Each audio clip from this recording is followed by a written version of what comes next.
No.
Surely he don't want none of this. Ray doesn't see it. Oh my God!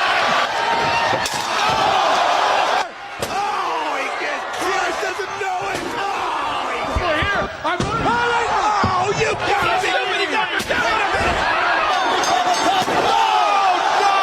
Watch out from behind. That money, baby. Let me tell you something, boy. I miss my Uncle Georgia.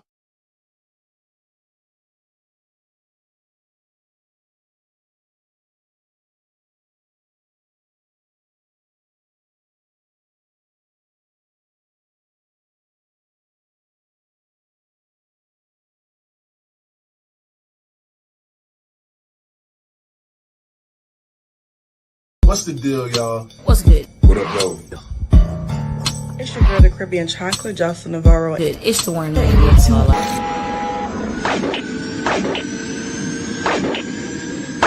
Now somebody hit my music. I'm contemplating and chasing, handling biz right now.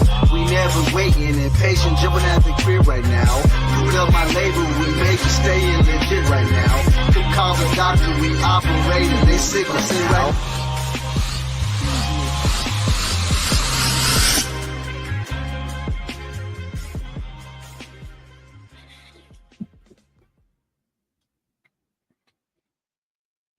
You already know this by the sound of my voice. That's right, Mr. 6'9" JT back in this piece once again. And of course, I could not do this alone. Got 3/4 of the crew tuning in today. Letting y'all know what it is. Some may call him El Jefe, others may call him Lobos. We call him El Cheech. What's going on? It's Cheech in La Casa once again. You international asshole. What's going on? Man, I can't call it Mike Sparlet trying to get my microphone together, but we good. Also coming in, as always, some may call him Suge Knight. We like to call him Dallas Cash. Regular guy, no Suge Knight, just me. Just you, just use. Population control specialist. Yes, sir. Yes, sir. Listen, before we go any further, make sure y'all do us a little thing. Make sure y'all like, follow, subscribe, all that good shit, all that good stuff, I should say. At Marks with Mikes, that is on all the social media handles. MARKSWITH, MICS. Show. If you was able to click on the link, I'm pretty sure you can step. But you good over there? Man, this cheap ass TikTok microphone horn bar, this boom mic, just literally broke. So it's not the mic, it's the thingy. Yeah, man. I'm kind of pissed. But we gonna make it. That's all right. We're gonna keep this thing going. Listen, tell a friend to tell a friend. Go ahead and share that with your people. Share that with your people in the comments. Make sure you go and slide it to your people as well, man. It is a lot going on right now inside this world of this thing that we call Graps professional wrestling, whatever you want to call it. It's a lot of that going down. So we got to talk about it. What's going down on the block? got rumors, we got news, we got Crown Jewel, Bound for Glory. Man, WrestleDream this weekend. Independent wrestling is alive. Ashe is about to kick off this weekend. AEW inside Youngstown. A lot of grabs going on. No Limit. Cash Money. Suge Next Knight. weekend. Bro, next weekend. No Limit versus Cash Money. Yeah. That's the one. But That's gonna be interesting to watch. you think Get your, so? yeah, get your I'd rather- FUBU, I'll get your hit- FUBU jerseys out. So get your food jerseys out. What you say, Cheech? No, I'll let y'all niggas tell me about it. But I Yeah, man. This is for the uncles and aunties that went to Howard University or you was inside the club or whatever. That's for you. But let's go ahead and get into it. Let's get this thing popping. We got rumors. We got news. We're just gonna go right into it. No fancy video today. Let's talk about it. Big thing, big news. Andrade. What is going on? What is going on with Andrade, bro? Man, there's a lot of rumors out there, you know. Yeah. Got too many lights on. I don't want to turn them off. No, but yeah, he's gone, man. He on some Ghostbusters, bro. Like I was gonna put him in behind a milk carton, man. What you guys think? Dallas, what you got on the man? Shit, put that nigga on the put him on the milk carton. What you think that was? He was in and out like Jonathan Majors is Kang. Like we saw him, and then that was it. The problem is that they put him on TV because then apparently it came out that it was a 90-day no compete clause, and then come to find out TKO like added like an extra year and on some like they always are petty. Like they always being petty for no reason. Like let that man cook. So he didn't get released? Man, he got released, but in the contract from the room in the window and what I seen online, it stipulates that it could be up to a year. This is so frustrating.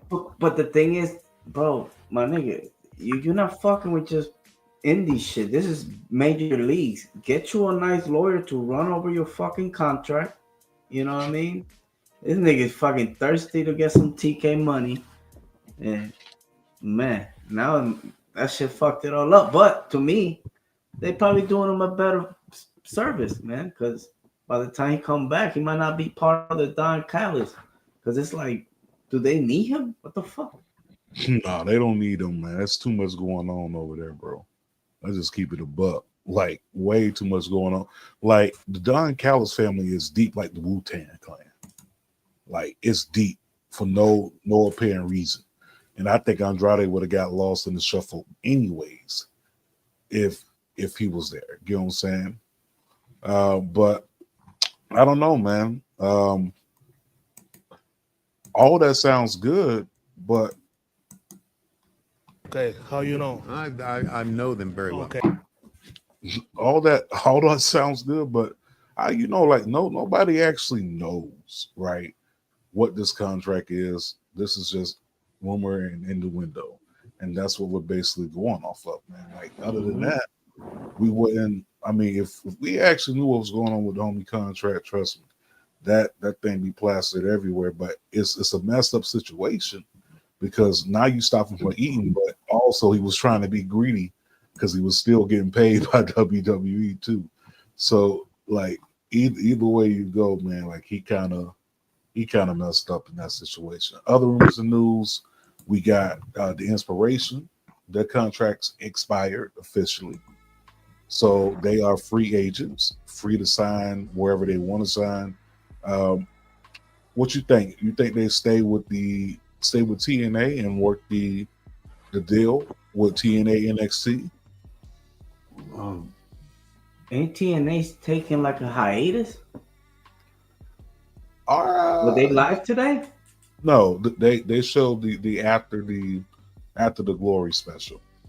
Yeah, that's what I'm saying. So another thing, ain't there? They are the tag team champions right now, right? Who? Yeah, Oh the yeah, yeah, yeah. inspiration. They wanted Bound for Glory. Yeah, we'll touch on that later. But I don't know. To me, it's like they got the belts. They're not going nowhere. I think that TV announcement is inevitable. You know, I don't think we might have TNA till like 2026, my name. You think so? Bro, like as far as I know, have you heard of any, you know, What? announcements in the last show? As far as TNA's next big shows coming up, Next big show or episodes? I think everything is still on the TNA Plus app. You know, if you still work with that. But I think the next big one is going to be, what was that? El Paso? No, Turning Point. Yeah, the next show they have tapings coming up November 13th. So yeah, I think you're right, Chief. It is a little bit of hiatus. I don't think we're gonna be seeing them until November, because after that it's TNA Live, Turning Point. Then you have TNA Final Resolution, and that's in El Paso. You want to go straight to Bound for Glory right now, man? Because I'm some bullshit, man. What? You want to go to straight? I mean, we can go there. We I can don't go know straight. what you think, Alice. Keep you engaged. No matter. Man, what they do Santana like that, bro? What you mean? What you mean? What the what? What? Do you see that ending? Do you watch that ending? That clusterfuck ending? I watched the ending, right?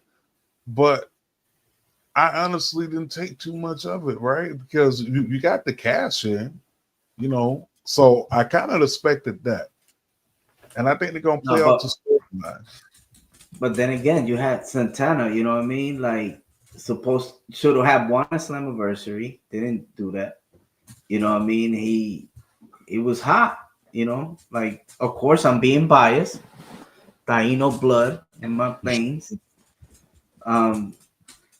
He didn't get that, you know, opportunity, let's say, you know what I mean, to hold, to get that shine, you know what I mean? Everything was taken away from all that hoopla that was unnecessary. Yeah, I get that point. I can see that. Like it was. No, I can see that part. You know, far as like, yeah, he didn't really get that WrestleMania Bound for Glory moment, the confetti, you know, and the interrupter moment. Basically, I could see that part, but I get what they're doing with the Planet of the Seeds. Like now it's an uphill battle. I mean, did that battle have to necessarily start literally right there after the moment he won the title? No, at all. But I'm more so happy because we got the first of a Puerto Rican TNA heavyweight champion. So I'm not gonna I ain't gonna let that, you know, throw too much salt inside the game. It is salty at the end of the day. Yeah, like, you know, it's how you see it, you know, depending from your fandom, I guess. But overall, man, the setup, you know, salute to Carlos Silva and what they doing over there. You know what else we can salute? TNA had damn near 8,000 people in that building. Was it 7,700, something like that? 7,000 and some change. Like it was from humble beginnings. We remember the Destination America days, remember the Pop TV days. Like you really had to be in the trenches during that time. Fox Sports days. Yeah. But I will say, like, peak TNA was, you know, Spike TV, moving on from that. And now you could even say now is peak TNA with the app. Everything that they're doing right now is monumental. Hold on. Everything that they're doing right now is monumental. And I really do want to talk about Bound for Glory because there's some standout things that we do want to discuss. So I'll pass it back to Cheech. Yeah, I was gonna say who was more like you think sold that card? So in my opinion, I think that the Call Your Shot gauntlet was something that was interesting. I think we all, in my opinion, Santana was the selling point of that card, in my opinion. Oh yeah, for sure. It was time. Like this was their WrestleMania. This was their Starcade. It was time to pull the trigger on Santana because we had said it before, all three of us, like he needs to be world heavyweight champion for Slammiversary. So it should have happened at Slammiversary, but I'm glad it happened at Bound for Glory. But I will say that he should have gotten a bigger celebration, should have gotten some confetti. He should have they should have, honestly, I think that if they did like a little parade for him, you know what I'm saying? Like a parade for him or something, instead of just going straight into the next thing, it fell flat in my opinion, because someone like that who busted his ass to get there,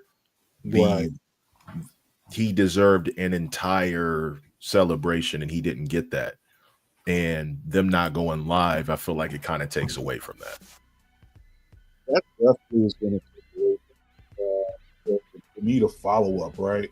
Like I'm glad that they're showing like the After the Glory special. That's cool, behind the scenes stuff. But if I was TNA, like following that, I'd have been live tonight. We would have had a celebration. We would have had all of Santana's mentors come back through, Conan come back through, Homicide come through. You know what I'm saying? Like LAX, everybody. Like it would have been a party basically tonight. But yeah, they fumbled the bag on that one. They did, by not following up and capitalizing, because you should have capitalized on this. But it's not to say that it's over with, because I think that they will be doing some taping soon. And maybe this TV deal gets announced soon too, because that's what everyone's been looking forward to. Like, okay, where is TNA going? But I don't want to go too far for Bound for Glory. Let's get more back into the card. Let's talk about. Can I suggest something? Yes, sir. What you got? Can we talk about Javon Evans and Leon Slater? Bro. Oh my lord. Please. That? Good. The floor is yours, buddy. Paint the picture. Here's the picture that we're painting, right? Let's say that it's King's Day. Let's say it's Red October. Let's say it's Bound for Glory, right? And you're trying to put together like a cinematic wrestling match, and you take the athleticism of both gentlemen. And like, for my nerds who are watching, it looked like a fucking anime fight. It looked like Dragon Ball Z in wrestling form. And my thing is that Javon Evans has grown so much as a performer. And with Leon Slater, they had that looking like Brett and Shawn at WrestleMania 12. Yeah. There was, and this is the gripe that I have with this, is that Dark State being there ruined the entire magnitude of what the match was supposed to be. But they can run it back, because we need to see like an Iron Man match or a 2 out of 3 falls with them. That is literally something that I think the fans would be interested in seeing. Oh, you know who booked that, right? Vince Russo? That shit was WWE for real. Yeah. No, that was that ending, bro. That ending was horrendous, bro. It was ass. Cool up. All straight cheeks. But nah, I personally, right, I think that what we got was literally the Spider-Man meme. Yeah. We got the Spider-Man meme where they point at each other. Like, that was literally what we got. And unfortunately, we had that shit ending, bro. Like match for match, start to bell, like it was a good sparring match, but it was like, look at this inside the mirror. Like you mirrored the whole entire move set. Shout out to Mayan Reed, because Mayan Reed definitely inspired a lot of that style, bro. And also congratulations to Mayan Reed and Killer Kelly for their engagement. So shout out to them. They'll be jumping the broom soon. But no, that match, just looking back at it, I don't think you can really look at another match on that card and put it over it at all. That ending, how you end, is what people are going to remember. That's what they're going to remember. Like even with a football game, like the Cleveland Browns could be up 21 to nothing. Let the Cleveland Browns mess around and lose the lead, and it's 48-21. Don't nobody remember the Browns being up. Whoa. Chill the fuck out. Because I peeped that shot. What you mean? What did you just say? I said the Browns could be up 21-0, and then, at the end of the game, someone can come back and be 48-21. My bro. What? You talking about the Ravens? When we played the Bills, the score was what, 40-25, right? Right. We lost 41-40 in the fourth quarter. Hey, listen.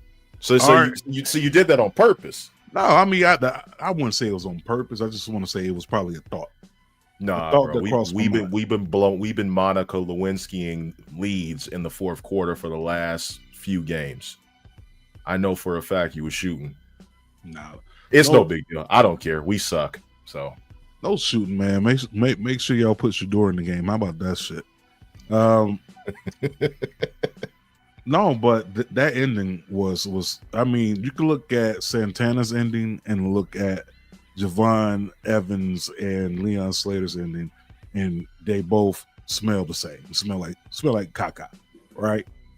Great matches, horrible endings. Do you know? We all could agree that we could live without the dark matter or whatever the fuck. Dark state. Dark order calls it. No, dark state.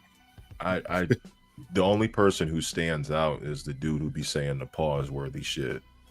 I mean, the other homie be standing out too from Dark State. Talk about Osiris Griffin. He be talking. Yeah, he do. He be talking. But man, I don't know. They looked promising, and then they started talking, and then shit. It just wasn't really sure what I don't know if they want to be funny. I don't know if they want to be serious. It's like you got to pick a side.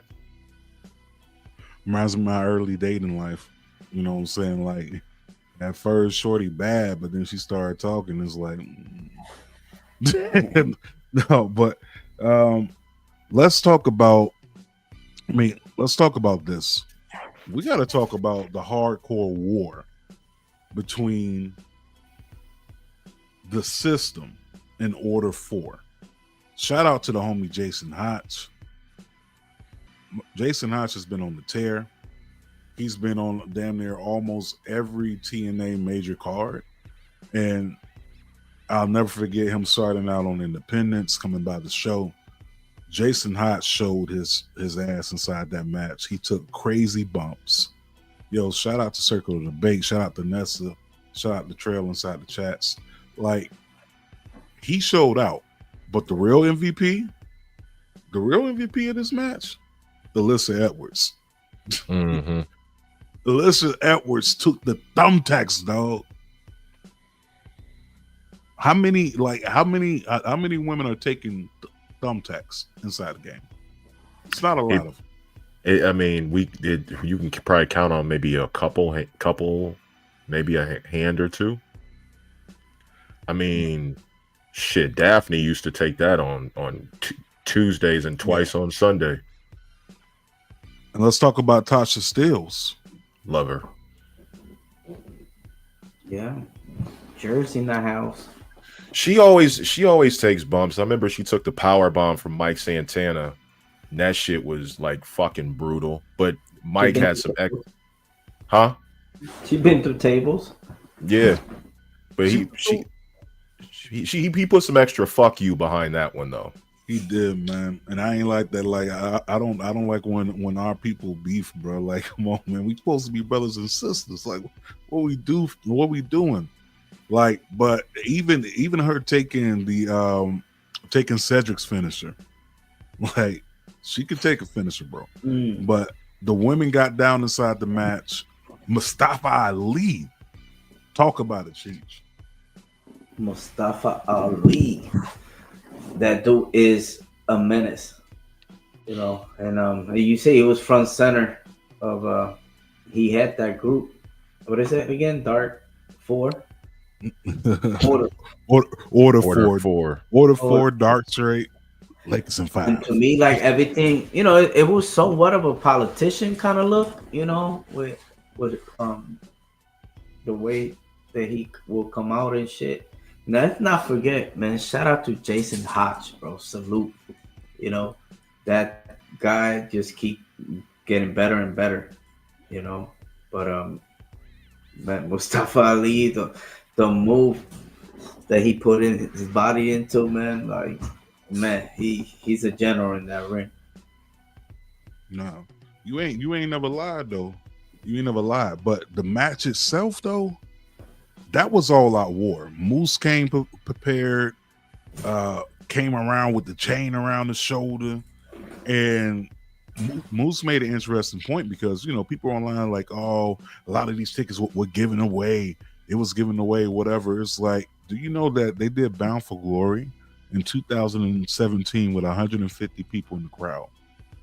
Fast forward almost 10 years later, over 7,000 people in the crowd, damn near 8. Kick rocks. Like, what are we even talking about?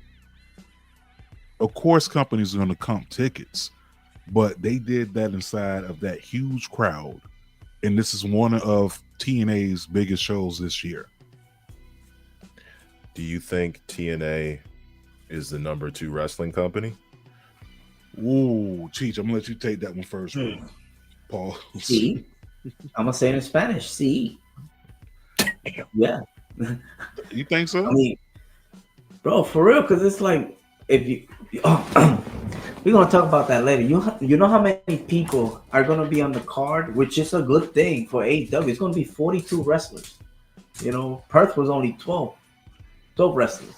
You know what I mean? It's here at TNA, they put in the spotlight on the right people, you know what I mean? And we still have Matt Cardona, you know, that pop that he got when he came back. You know what I mean? I mean, not came back, but came out. Bro, they doing the right thing. AEW just, I don't know. There's something about AEW that's not really catching my attention or like that. You know what I mean? I think Cheech has a great point, because AEW has the roster to be the number 1 wrestling company, and they can't do it. It's like that's a great wrestling match that you just put on, but who's all going to remember it, and what are you going to do to make people want to come back to your product? With TNA, without WWE's influence or partnership, they're still the number 2 wrestling company. They don't need to rely on anybody else. They put out the talent. They put together stuff that actually makes sense, and you believe in some of the people that they have on the roster. Their presentation is better. That's the way it is. You think so? Yeah, I mean, we were vying for position. You know what I'm saying? Like Cheech even said that there is nothing really AEW is doing that can help him get into what they're watching. So it doesn't, because a lot of times they got people out there just wrestling to wrestle. With TNA, they actually wrestle for a purpose because they believe in what they're doing. It's different. Shout out to Zach, man. Shout out to Circle of Debate. Listen, all that sounds good. Everything sounds good, but Oh boy. How you know? I know them. no, listen, I think TNA has the potential to be the number 2 company. They have the potential. Only thing they need is the deal. They get the deal, then it's sealed. You know what I'm saying? But I think right now AEW is still at number 2, just off the strength of the fact what they have going for themselves. They have the TV deal. True. They have the streaming app. They For have how long? But that's enough. Speak if on it. you- I was going to say, go please. speak on it because I was just about to talk about that. No, I mean, let's stay on track, man. We everywhere. No, but we can stay on track. But I mean, there's No. that talk that right Paramount might be buying Warner Brothers. So where that gonna leave? You know, are we still gonna have Paramount Plus, or everything's gonna come to HBO Max? Because which one is a well-known brand, right? HBO Max or Paramount? God damn it, I like the way you do business. That's the part I was talking about. Like, remember a few shows ago, I said that it's chess, not checkers. TKO's playing chess. TKO knew, in my mind, they knew about the sale of Warner Brothers. Somebody knew that this was going to happen, and they put their assets in the corners of the biggest people that could potentially buy Warner Brothers. You have TKO over there with UFC. You also have the boxing with Turk Alachees and Dana White. That is going to be on Paramount, right? What's the common denominator? TKO. WWE is on Netflix. WWE is on Peacock. WWE is on Tubi.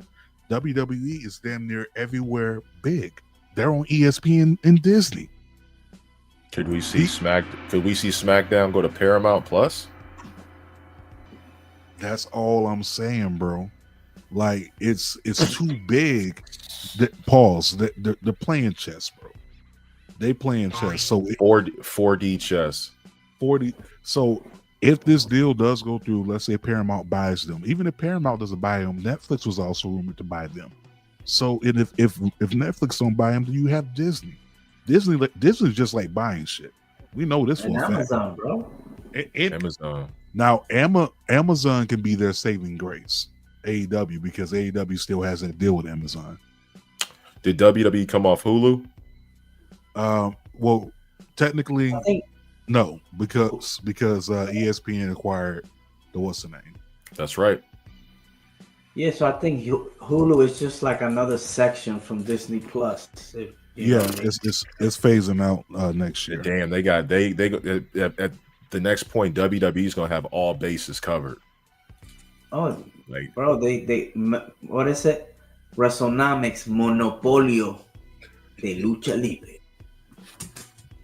If you've been watching the show for a long time, Cheech just literally named 3 episode titles. He did. But also, you also got to look at this, right? I think TNA has that potential to be number 2, but AEW has the leverage with the wrestlers. They have the bigger. They're number 2 in my heart. Oh, in my hearts. You can't tell me that TNA didn't put on a better show than WrestleMania Night 2. Especially now, shit. Boricua in the house, baby. Santana, papi. Speaking of Boricuas, Order 4 ends up getting the L inside the match. I was hoping that they took it because I was hopefully thinking like this was maybe a write-off for the system. But everyone was hot. Dango was hot inside the match. Brian Myers was hot. Eddie Edwards.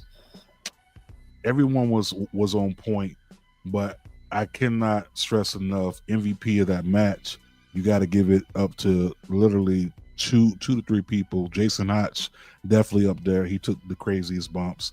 Mustafa Ali for taking the thumbtacks to the chest and hands. And then you also got to put Alicia Edwards and Tasha Steele two-way tie.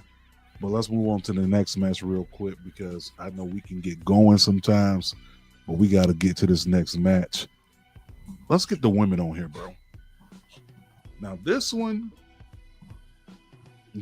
I was expecting different. Man. I was What expecting were you expecting? Indy. Over Kalani? Yes. That's who I picked last week.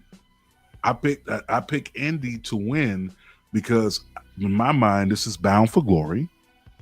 This is where TNA gets all their titles back. That's what I was thinking. Tough break, nigga. That doesn't work for me, brother. But how do y'all feel about Kalani going over Indy, and do you see her with a long stretch with this TNA title?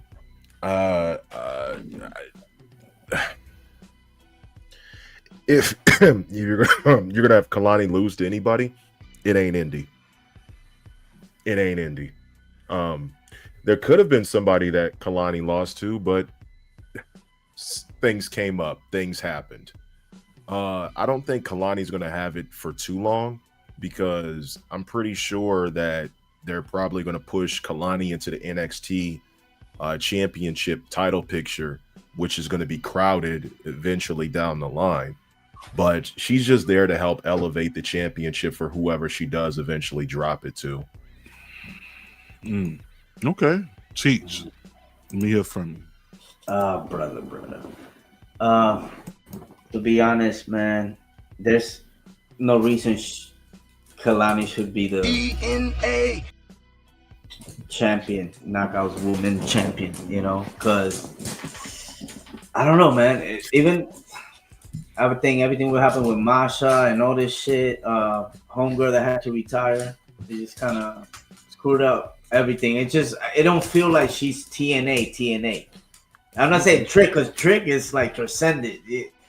I don't know. I don't think she should have had getting the belt. You know what I mean? Like, it feel like she betrayed NXT. You know what I mean? So basically, what you're trying to say is like, it just don't look right on her. It's not that it don't look right on her. It just don't feel like this was the planned move, I should say. I know, because what was her streak? Was she winning? Nah. No, that's what I'm saying. It just came out of nowhere. But then again, it had happened before. Yeah. Unfortunately, Indy did take the L inside of a good match. Maya, who celebrated her birthday last weekend, also celebrated a win at Bound for Glory. And Maya celebrated her 45th, 46th birthday. And she walked out as TNA Knockout champion. So shout out to Maya. Let's go ahead and get to the next one. This, I know it was on the pre-show. Oh, No. brother. Yeah, let's talk. Y'all, I'm gonna go ahead and mute my mic. Y'all can have that one.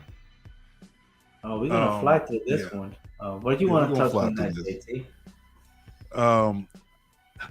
Listen, I know last week I was saying, she got to pull up on her and basically let her know, like, we not your little niggas or whatever, right? I should have kept my mouth closed because might win some, but it'd be like that. Yeah, I mean, Tessa didn't have to do like that. Yeah, I had the homegirl too, but I don't know what was the point for that match. I mean, we were there at Slammiversary. We know the point. She needed to get that. No, I know, but I'm saying like, Blanchard won. So what now? That's the main question, and I don't think they really have a definitive answer of what's going to happen next. They don't. Are we going to see her in NXT? Tessa? No. Hell no. Oh.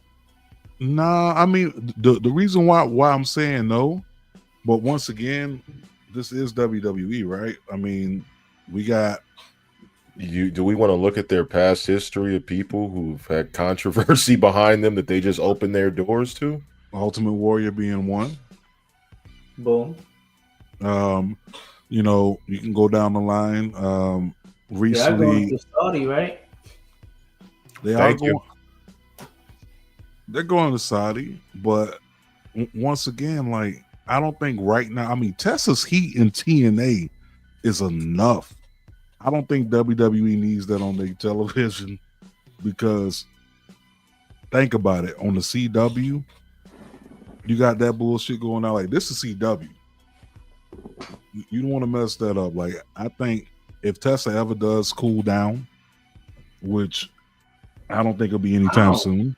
What the fuck? You know what I mean? What you mean go down? Like she just needs to stand in front of fucking camera and talk. But it's like it don't take a smart person to, you know, come to their senses, but she ain't gonna do it.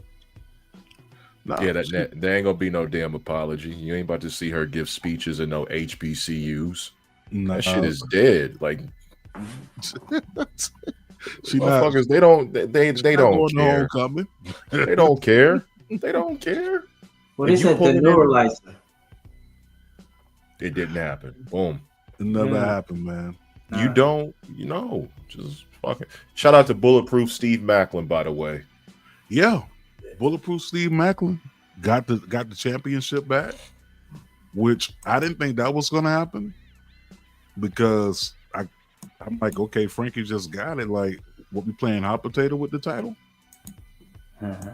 Like he literally just got it. But that is the purpose of a mid card title. But goddamn, that quick. Like we ain't gonna give him a hot minute with it. Well, I mean, they might have something. To me, I think Frankie Kazarian should get the belt. You know what I mean? You think so? Yeah. Well, way before, I think, you know, that's the plan. You know. Let me ask you something. Do you think Frankie Kazarian is basically running Chris Jericho's gimmick? No, I wouldn't. No. I guess I haven't really paid attention on like that. You know, but In what aspect are you referring to? because he's a musician too. His gimmick kind of reminds me of the Jericho. I guess a little bit of Liz Jericho, Hill Jericho, and AEW's Jericho with miss the him? faction. I do miss him, even though he blocked us a few years ago. That's why.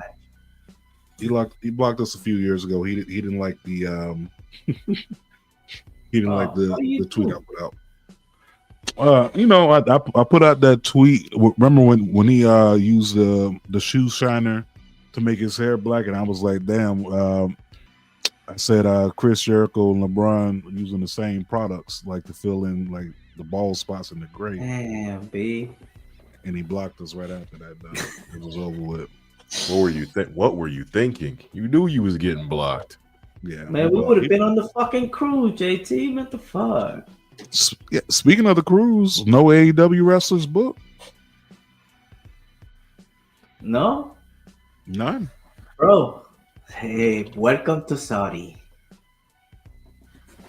Chris Jericho getting ready to get another check. That's all that is, bro. And I get it. Get paid. You know what I'm saying? Get paid, man. I'm not mad at it. Yes. Let's go on to the next one real quick. And I want to say Right. the Hardys. Hardy's and the Dudleys.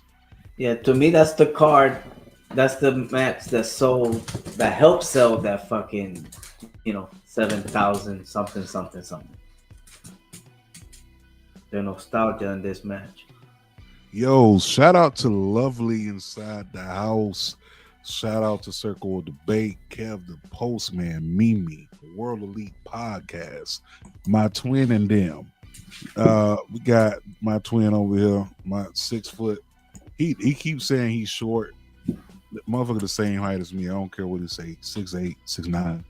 You know, representing of course Sushio Sports as well as Gresham Unleashed. We got the homie Jermaine. Got the lovely Bo. Thank y'all for pulling through. Circle of Debate. We got Ivan in the house. Kev, my favorite podcaster. Thanks for stopping through. Ivan, Circle of Debate. World Elite. But let's go ahead and get to this match. The last tables match, bro. I ain't gonna hold you. If you came in there expecting the Hardys and the Dudleys from 25 years ago, you need to sit your ass down. Sit down. You were not going to get TLC. You weren't going to get WrestleMania 2000. You're going to get what they got. Okay? They got You're one going to get left. what they got left. Yeah, that's it. That's all they had left. He had one left, bitch. And that was it. Okay? First of all, I love the nostalgia, bringing out Brother Runt, aka Spike Dudley. I love that. I love the fact that they came out with the tables. The Hardys came out with the ladder. They said that's all. They set it up already because they knew before they left they had to do the spot. They had to do the spot. But was this like match of the night? No, because let's face it, you got guys that are in their 50s taking these bumps that they took 30 years, 20 years ago, 25 years ago. But I did like the storytelling aspect. Like if you go back and watch the match, they took pieces of their first tables match, and they took pieces of the TLC match, and they merged it all together. What did y'all think about the match overall? As a fan growing up, to watch this, it's like watching it. And, you know, my kids are watching it with me. And I'm like, yo, 25 years ago. So God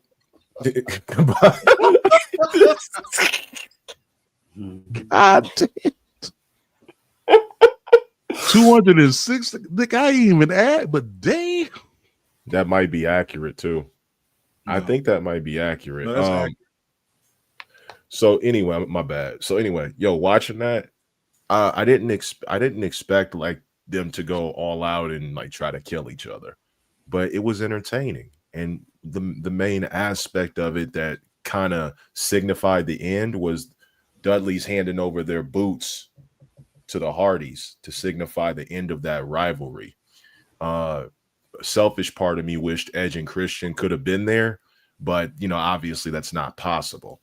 But here's to say we still have Edge and Christian and the Hardys somewhere down the line. But with what's going on with Edge, I don't see that potentially happening at all. And Christian's in AEW.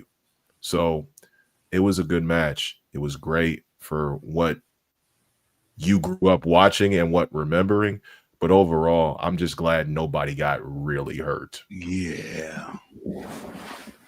All right, Cheech, spotlight on you. What you think, though?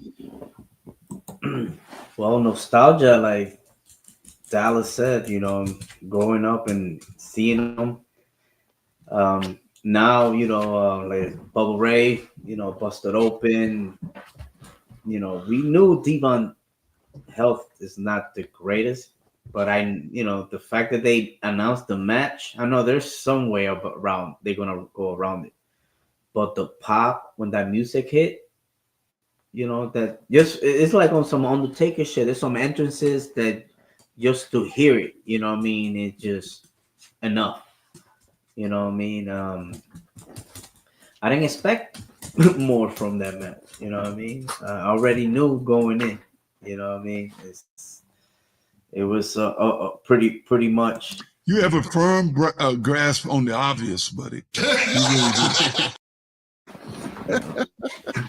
Pretty much, you know, it was what it was. I'm glad nobody got hurt, like you guys said.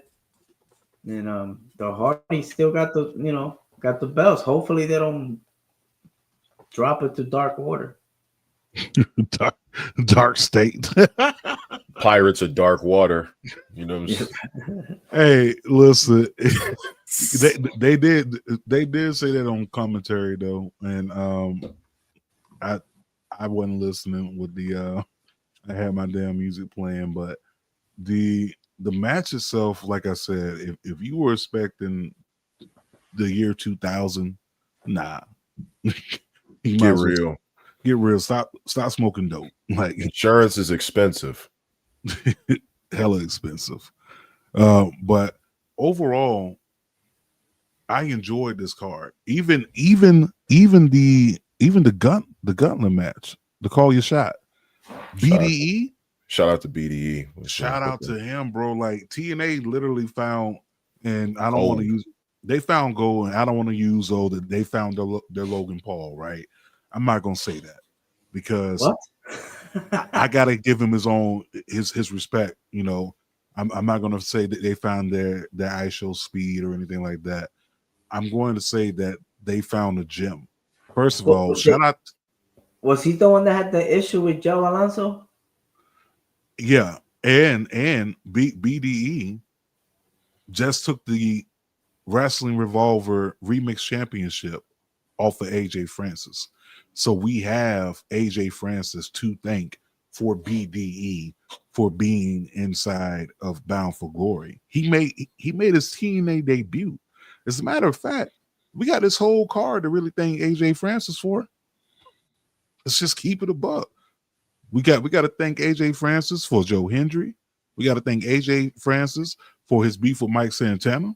We gotta thank AJ Francis for his beef with Nick Nemeth. Steiner math on this motherfucker. Yeah. Dude, everything was birthed off of AJ Francis's feuds and beefs. That whole entire card, minus Order 4 versus the System. And of course the women's matches. But AJ is responsible for a lot of that. The Hardys, he responsible. The Dudley showing up, that's AJ Francis. No, but that Call Your Shot Battle Royal, Call Your Shot Gauntlet match, I enjoyed it. Very unique. Yeah, and that's the thing. TNA's always had innovation. X Division, innovation. Take notes, X. Everybody. Take notes. Ultimate X, like you can go on and on. King of the Mountain. I was going to bring that up, but I think that match was just made by Jeff Jarrett, so Jeff Jarrett could call himself the King of the Mountain and win his own match that he designed. I ain't even gonna get into that, man. Don't even get me started on Jeff Jarrett, man. I mean, we started off with Jeff Jarrett with the opening.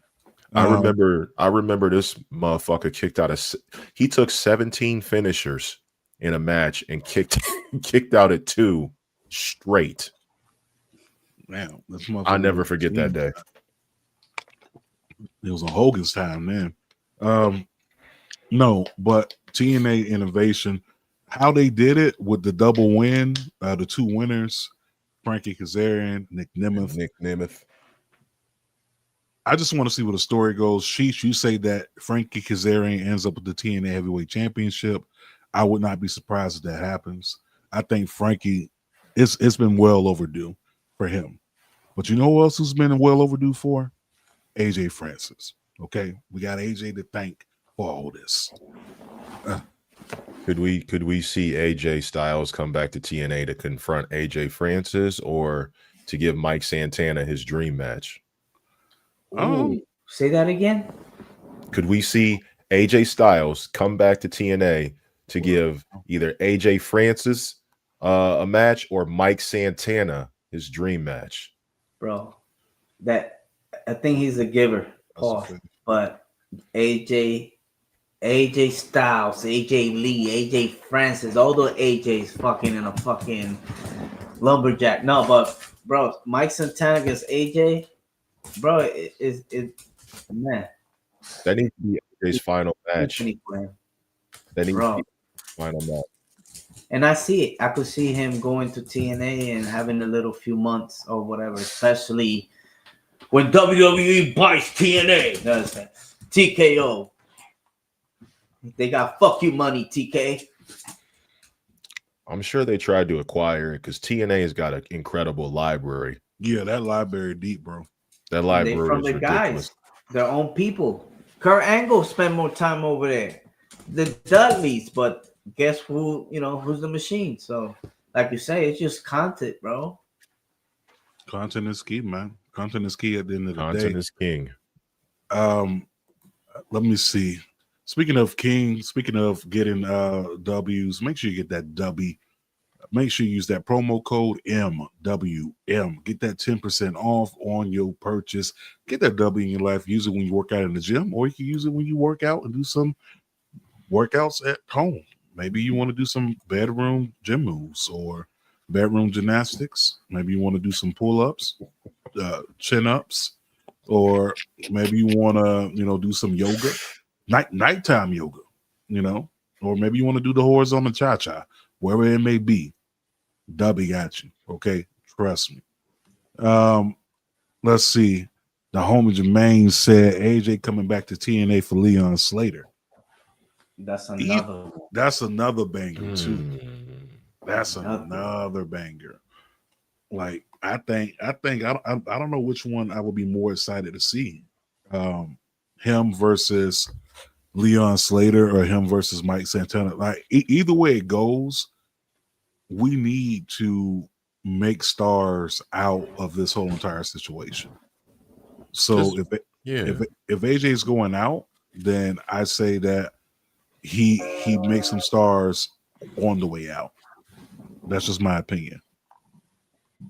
Make some stars on the way out, and why not Mike Santana? That's the current TNA champion. Okay, how you know? Okay, how you know? I know them very well. All right, nigga, you got it. All right, bro, you got me. No, but I think honestly, these are matches that we can look at right coming up. But speaking of coming up, we just came up off of Bound for Glory. Let's get into Perth. Perth angle. Let's get into Perth, right? But before Perth, we had the return of Tamatanga. And we had everyone decked out inside the MFT, inside that Gorilla of Destiny. That? I don't know what they're going to do with Solo with that, but don't fumble this. That's money. That is money. If booked right, Wyatt 6 versus the MFTs looking like G.O.D. That's what a money bag at. Yes. So my question is like with Nikki Cross, like is she gonna be wrestling Tonga Loa? Like is that gonna be like a you know what I think? I think the MFTs will recruit Nia Jax. That's what I was thinking. Listen, go recruit Bay. You go recruit Bay, have her go up against Nikki Cross. We're gonna have some good times. I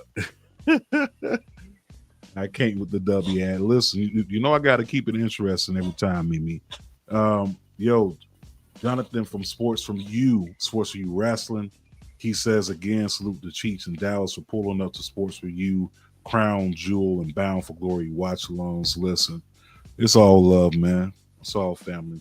Make sure you following the family. When I say the family, La Familia, I'm talking about my family there at CCN, my family there at Circle of Debate, my family over there at World Elite, Susio Boys, all that good shit. Black Guy Wrestling Podcast, Black Wrestling, GG for the win. Holla at all my people that I follow. If I didn't name you, it's because my gears are spinning. Powerbomb Jitsu. But Perth took off, and it took off good. It took off real good, bro. The first match from Perth, your opener. Mm-hmm. You have Roman going up against the tribal thief, Bronson Reed. Now, I said last week on the show that Bronson Reed needs this W inside his hometown. He needs it more than Roman. Roman's a made man. Roman honestly don't need a major W. He don't. The man held the championship for 5 years hostage, which is why we don't have any stars outside of Cody that can carry the belt as far as the Universal. But we had the match. Let's go through it. Tell me what y'all thoughts were. Tell me what you would have did different. Cheech, I'm gonna start off with you. Then we're gonna pass the rock to Dallas. It was crazy because I wasn't expecting for Roman again to open the show. Right. You know, that caught me by surprise. They did the right thing. You know, you got to build new wrestlers, and I think he's Teflon now. You know, Roman can go on a losing streak, but he's still good. You know, he's still gravy. You know what I mean? So, I like that little, you know, back and forth with the twins. You know what I mean? So, what was up with that?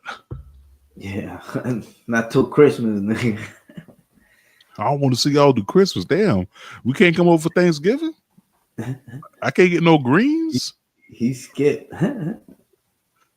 He said, I don't want to see all the Christmas. Like, yo, that's like a timeout from your family. It's like, listen, cuz I don't want to see you at Christmas. Don't talk to me. I don't want to kick it with you, skate no more. Like, that's tough. But what was your overall feeling after the match? Like, you know, seeing Roman take the L, of course, you know, having the involvement for Braun Breaker. What was your thoughts after that match? Because we seen Paul Heyman go to the back with them and talk, and we seen what happened on Raw, which we'll get to. But what was your thoughts after the match?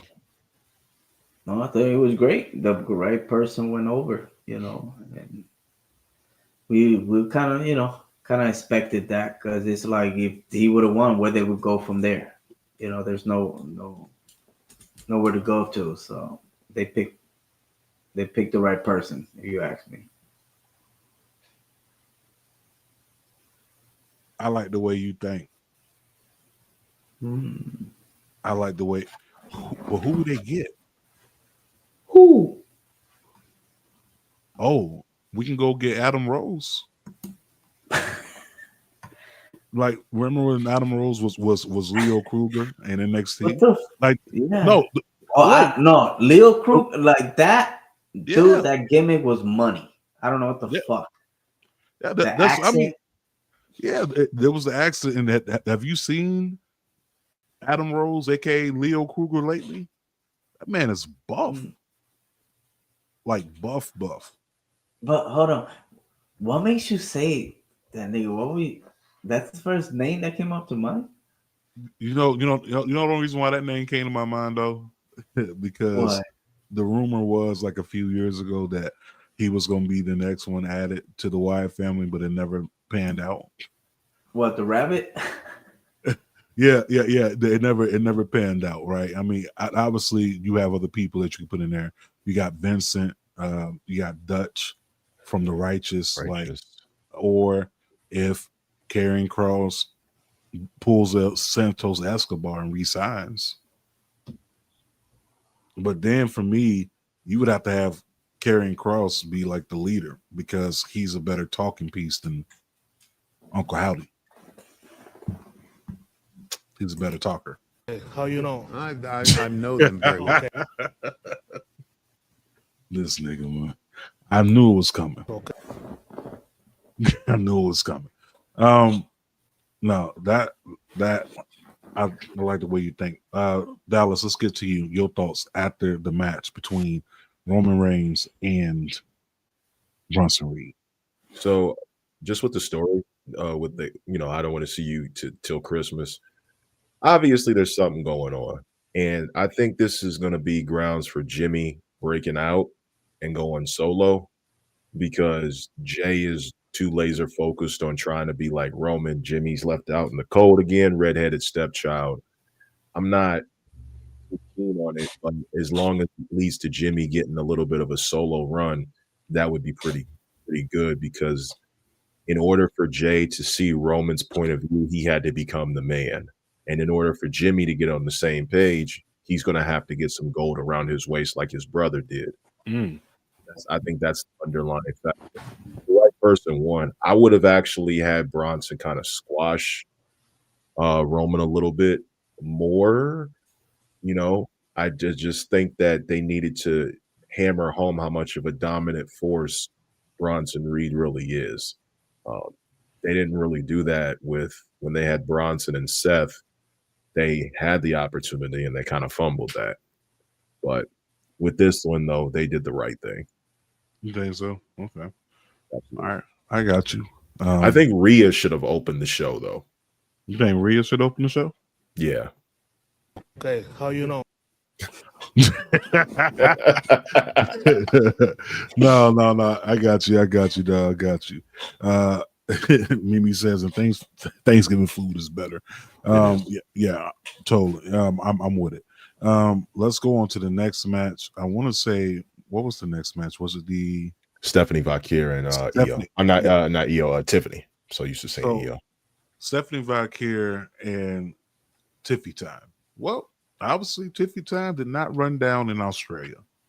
The pop. Did you hear the pop that Tiffany got? Same as the Elimination Chamber last year. She got a pop over there. Stephanie's pop didn't really come until, I want to say, until she did the Kiss of Death. That's when that pop got loud. Like she popped. And we got Booker T to thank for that. Yes. Booker T done made that shit. He done made that shit now. Oh yeah, man. Like that right there. She don't even have to really do much. Like, honestly, she's already a hot commodity on her own. She honestly don't need the titles right now. Because she gonna sell regardless, right? She gonna be a high merch seller. But I think the right move was made by putting the title on Stephanie, because let's keep it a buck. Have you been interested inside of Tiffany Stratton's title run? Fuck no. Fuck no. Fuck no. Fuck no. No. It has to do a lot with the people she's facing? What? Not the right chemistry? No, I think it's two things. I will give you the chemistry part, right? The major thing I think it is how the booking was being done, right? Because up until Australia, SmackDown was feeling like Monday Night Raw on USA Network. That's what it was. Live shows, bro. No live shows. They don't get no to repeat and practice pretty much. Yep, that too. I mean, to give her the benefit of the doubt, she's been wrestling for 4 years, and she's that good. Yeah, but they kind of shove it all up in your face when there's so many other talent, So can't wait till that belt come off for that girl. Yeah, honestly, Jade should have pulled that shit off of her at SummerSlam, or even before then, because I look at Jade Cargill and I see what Australia sees in Tiffany Stratton. They just like her because they like the hot Barbie girl. That's really it. It ain't even about Tiffany Stratton. It's the concept of what she represents. That's all it is. No, that right there. I mean, to me, she is reminiscent to Charlotte Flair when Charlotte Flair first came to the main roster. Charlotte Flair had instant success. Charlotte Flair was an instant champion. Charlotte Flair's first title reign really wasn't that. You know what I'm saying? Not because who she faces, because she was facing the same people. And that's the same thing that Tiffany Stratton is having over there on SmackDown. She's faced the same people. She's faced one person 5 times. She's faced Trish Stratus twice. You know what I'm saying? So it's like it really doesn't give it a chance to really give her more of a diverse look of Arsenal. We're used to seeing the same matches, the same moves, the same outcomes. But I'm glad Stephanie Valkyrie came out on top. It looked good on her. New Crown Jewel champion. She gets the fireworks. We move on to the next match. And the next one, I believe, was the match of the night between John Cena and AJ Styles. now. This is where I want y'all to fire off. I need y'all to talk about it. I'm going to let y'all discuss this. I'm going to come off stream. Well, I mean, I don't know what necessarily you want me to say, but I will. First off, let's get that image off because that's crazy right there. So I think with this match, it was very. They've never had a bad match with each other. That's the main thing we want to talk about. They've never had a bad match. Chemistry. The chemistry is through the roof. But I loved a lot of the callbacks from the match. And if we want to put this out there, I even think they called back to their Royal Rumble match in 2017 where they didn't leave the ring. So they kept it very sacred and inside the ring. Obviously, Cena pulling out a lot of the tributes. It was a storytelling masterpiece because Cena had basically used everything on AJ that basically AJ either lost to or had experienced when he had wrestled those other people. And that's given me the idea that we were robbed of this a long time ago, but we're thankful for it now. But I got to say, out of all the matches, it's really hard for me to put this match past their Royal Rumble 2017 match. The SummerSlam match, that could go either way. That was a great match. Money in the Bank, same thing. Crowd. You got the crowd makes matches. Crowd makes matches. They make the difference, But everything that you said, is valid. And then of course the nostalgia, and 5 years ago, perhaps we wouldn't be able to, let's say, them to mention the moves. They mentioned the Walls of Jericho, wrestler that's not there, Samoa Joe, Christopher Daniels, like all these different moves that if you know. And of course, like you saw in the clip earlier, the first his gear, a callback from back then, pro wrestling, the cover, of that was at the time fantasy booking. Yes. We never would have thought that would happen, and next thing you know, it did happen. He gave him the props, when he handed that paper to the announcer.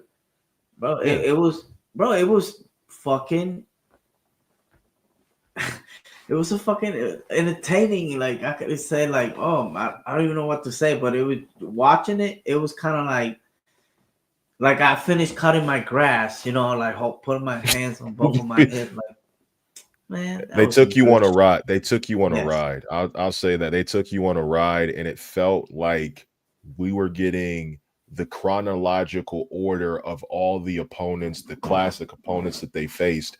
And I got to call this out. Like, I ain't gonna lie, got teary-eyed when Cena hit the Sister Abigail. I had to get up and walk away. I had to get up and walk away because that shit hit me. It hit me right here. It really hit me right here. What was it? He ain't lying. That's right. No, and look at the 60 degrees of Kevin Bacon. What shirt did I have on when you met me? The Fiend shirt. That's our connection right there. So yeah, you telling me that? I believe you. You know what I'm saying? That's how I met you. Emotional. That's crazy. Oh man, yeah. See, Bray. Anybody who mentions Bray or the Fiend, it hits me right here. It brought. I'll say the Fiend helped my wife get back into wrestling in 2019 because we were kind of like on and off with just the way that 2019 went. 2019 is like WWE in 2010. Like, it had a really good WrestleMania moment, and then it was like, oh shit, this wasn't a good year. But yeah, the Fiend helped. We got to see his entrance twice. Once at a Raw in Cleveland, and that was the week of Survivor Series, which we went to that Survivor Series. So yeah, seeing you with the Fiend shirt on, which that motherfucker was glowing in the daylight, which was like that shit was, it was so crazy. I'm like, how's a shirt glowing in the daylight? But it led me to this, which led me to you, which led to everything we did for tacos and tequila, which led to all the shit we're doing now. I mean, obviously, like I said, the Fiend. And I don't even, JT, like we need like a Fiend graphic. I'm gonna put up a Fiend graphic eventually. I need to get that shirt too. That shirt was fire. I don't know where you got it from, but it was definitely fire. The shop. But another thing, kind of moving on, that Cena beat him, right, with the move that was pretty much the last time AJ Styles fought Undertaker, right? If you trying to find little things, right? You feel me? Man, it's Swiss Symphony.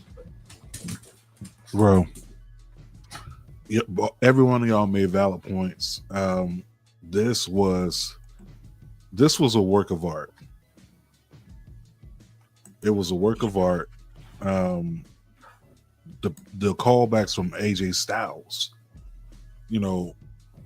with the TNA run, everybody got a call back. James Storm got a call back. Yeah, everybody thought that was Shawn Michaels. No, that was a James Storm last call back. Christopher Daniels call back. Frankie Kazarian call back. Samoa Joe. Like, I can't wait for this retirement tour for AJ Styles, right? I'm sad that Cena's is almost up. 4 dates left. But imagine what AJ Styles retirement tour is going to look like. He has to hit TNA. Right. Well, here's the thing. Can I say something? Okay. I think for AJ Styles' retirement tour, he needs to hit TNA, Ring of Honor, somehow, some way, in New Japan.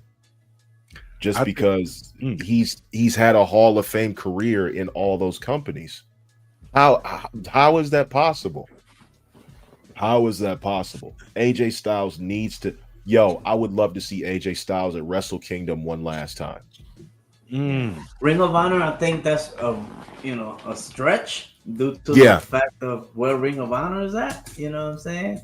Right. But my man, like New Japan, that'll be fucking great. But bro, how many wrestlers do you know get this type of treatment? The farewells, the last matches, they don't get that. So the fact that they about to give them the respect, and salute to them, you know what I mean, for actually doing that. Let's see if AJ Styles gets a la Cena kind of move. I know Goldberg's gotta be pissed. Let me tell you something about Bill Goldberg. Man, why don't we have that? We Bro, damn. See, that's one we need to support that one. We are rebuilding the streaming platform, y'all. We're gonna have all the hits for you. I promise you. No, you are. This is the retirement tour that Bill Goldberg wanted, right? But you're not a homegrown WWE talent, so that wasn't going to happen. But yeah, that match, obviously, match of the night, and everyone got teary-eyed. Like, even Cena got teary-eyed when he did the Sister Abigail, the RKO. Like, this is a masterpiece match. This is a match that we should have got a long time ago. Let's move on to the next one. I want to say that would have been the Kabuki Warriors. Thanks for letting us cover that match. No problem, man. We both had to do that because this shit means something to me, man, with my brothers. That shit means something to me, dog. Shit means Hey, but you said Goldberg was mad, right? Hell yeah, that nigga was mad. So he probably was like, My God Almighty, I call heaven and earth to be a record today. That Rock Nation, you will crumble. I am an apostle of God, and you will know who I am. That's right. Rock Nation. No, it's a brand too. No, I could see. I could definitely see Goldberg going on Twitter about this. Kabuki Warriors going up against Riho, not to be confused with Riho in AEW. Rhea Ripley and of course Io Sky. Yeah, check on Brand 2 for the graphic. I got you, bro. Rhea was not losing this match. Rhea was not losing this match, bro. She was at home. She was not losing this match. Period. Point blank, period. However you want to slice it, she was not losing this match. I didn't care too much about it because I already knew the end result. Rhea was in Australia. She was in her hometown. What can we do? No, that wasn't happening, bro. I didn't. She wasn't losing nothing. The only thing she would have lost is her mind. The only thing y'all would have lost is y'all mind if she didn't win the match. Let's just keep it a buck. But that match itself, it was definitely worth it, right? Io and Rhea make a great team. They do. They really do. No, and the chemistry between Kairi Sane and Asuka, Asuka being that bully, what I mean? Eventually that's long-term story right there. Yeah. And I think I don't know what they're gonna do with this Kairi Sane bullying thing. Like, I need Kairi to explode, but I need the heel side of her to come out more. Cause she's always been like a soft heel.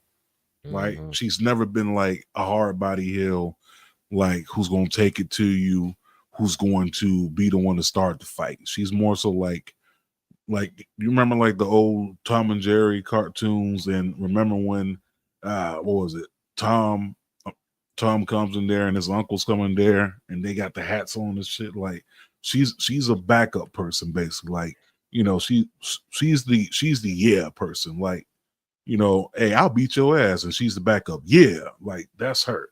So I'm waiting for her to be the person that actually strikes first. But the moment that Kairi Sane strikes Asuka, the entire world is going to look at Kairi Sane and be like, well, you messed up. And basically, as Cheech would like to put it, you're done. You're washed. It's over. Yeah. Because it's going to be some furniture moving, and it's going to be some belt to ass. Yeah, it's gonna be a lot of that going on. Looking at this story, but let's talk about the match itself. What were your overall thoughts on it? I'm gonna go with Dallas first. I'm gonna shoot the Cheech. It was a wildly entertaining match, but you got 4 entertaining women who, and again, like I always say, the women help make the show. They hard carry a lot. Asuka and Kairi as a team, the Kabuki Warriors, I just don't like calling them that because it just you can't turn them to a female Kai and Tai. You can't make them look silly. They play their position. And I think with Rhea and Io as a tag team, maybe down the line they could become tag team champions. But I want to know what's the overall end game with this whole tag team. Because now it feels like we're at a point where Rhea and Io still have respect for each other, but Rhea still ain't got her dub. So are they going to hold off until WrestleMania and finally give Rhea that W over Io Sky? Or is that something that we're just not going to revisit until later down the line? Overall, I thought the match was pretty fun. I enjoyed it. Women's wrestling is always entertaining. But if I'm a betting man, I'd like to see Kairi and Asuka compete for maybe, let's say, the Women's Intercontinental Championship. I say Kairi having a run with the Intercontinental title is imminent. We just got to figure out how to get there. Okay. Cheech, on you. You on mute, Poppy. That match had to be, one of the matches that actually sold the card. Cena was there, but the fact that you got Rhea Ripley this time around now with a belt, coming into the, regardless of what people say, to me this storyline's been entertaining. I don't know how long they could go with, but so far, it's been entertaining. Rhea Ripley's gonna be doing Rhea Ripley things, you know what I mean? And Io, bro, she's a beast, man. But the other supporting actors, let's say, they're doing their thing, and I think Io's Kairi saying she's gonna be a future champion, because people are gravitating towards her in the sense of feeling sorry for her. You know what I mean? They see the family and all this stuff. So I think if they do it right, they got something there. And you hit the nail on the coffin as far as the feeling sorry for her, because that's what it is. Like, you see her getting bullied, slapped around. Like, man, she should really fight back. Like, you got everybody, basically rooting for her. But I think really at the end of the day, it benefits her more to go heel versus being between her face, because we seen that from her, and that didn't get her nothing, right? They got an NXT championship. That's about it. It never festered out anything more on the main roster outside of the tag team title. But yeah, she's definitely due for a big push, a big break. I don't know when they're gonna do it, but I would like it to be sooner rather than later. Main event time. Let's talk about it. We had Cody versus Seth. That cooked. Again, Seth finally got his lick back after going 20, being 0-22. No, that was a real record at one point. Like, he was 0-22 against Cody, and that was including the house shows. Imagine losing to Cody Rhodes for 2 straight weeks, belt to ass. That's my tribal queen, by the way. Masiofo, as they say in her native language. Yeah, no, I'm glad Seth got his W back. It was about time. I said earlier on Humble Roses that it makes no sense for Cody to win, because being a crown jewel champion in back-to-back years is not really that much of an accomplishment. Seth deserves it. He hasn't had it. Just add it to the list. Probably the most decorated wrestler on the roster right now, with all his accolades and everything, if you're not counting Randy Orton. I'll give you that. Yeah, I'll give you that. All right, Cheech. Ball in your court. Man, let me get the rock real quick. No, but with this match, it has to be Seth Rollins, because there was, with whatever was going on with that storyline in the background, it wouldn't have made sense for him to take the L. You know what I mean? But then again, it's like he won, but it's still what happened on Raw. You know what I mean? But it's kind of like, oh shit, but he still won. I don't think he should be doing moves like that. You know what I mean? It looked dope, right? Like, but the rumor is the shoulder. Oh, now people think, it might be a plan because seeing blah, blah, blah. But it's like, well, they ain't gonna do that again, are they?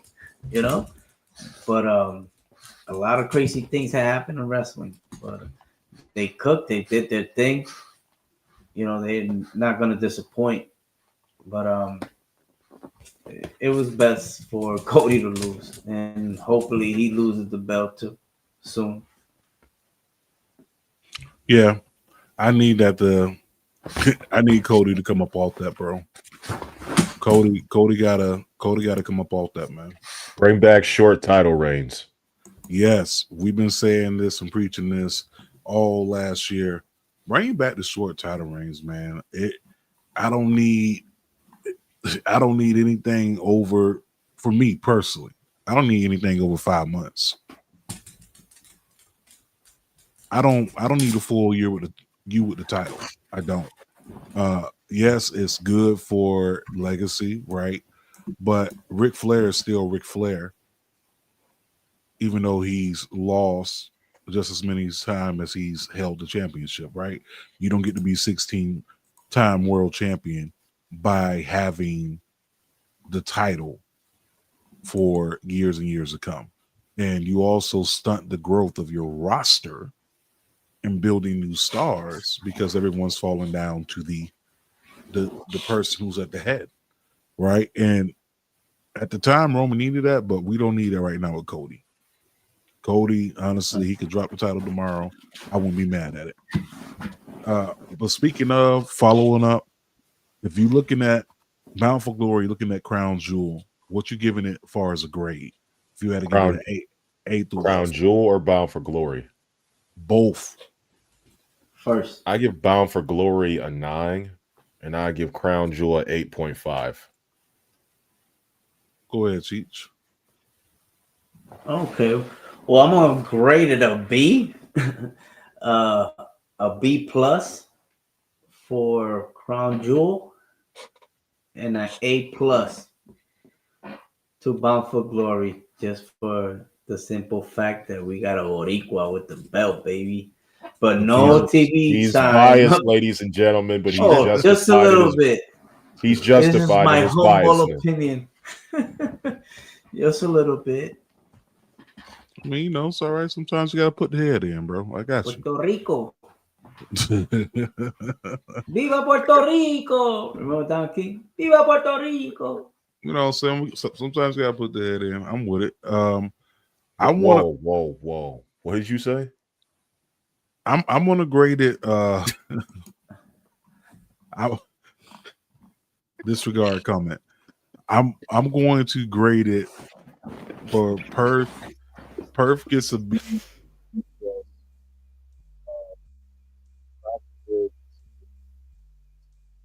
Only because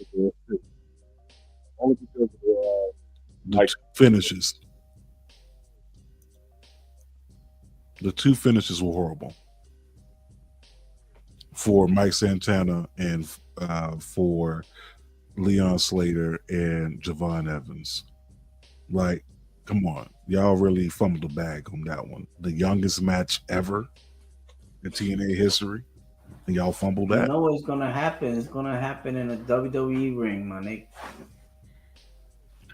Yeah, man. I got you, bro.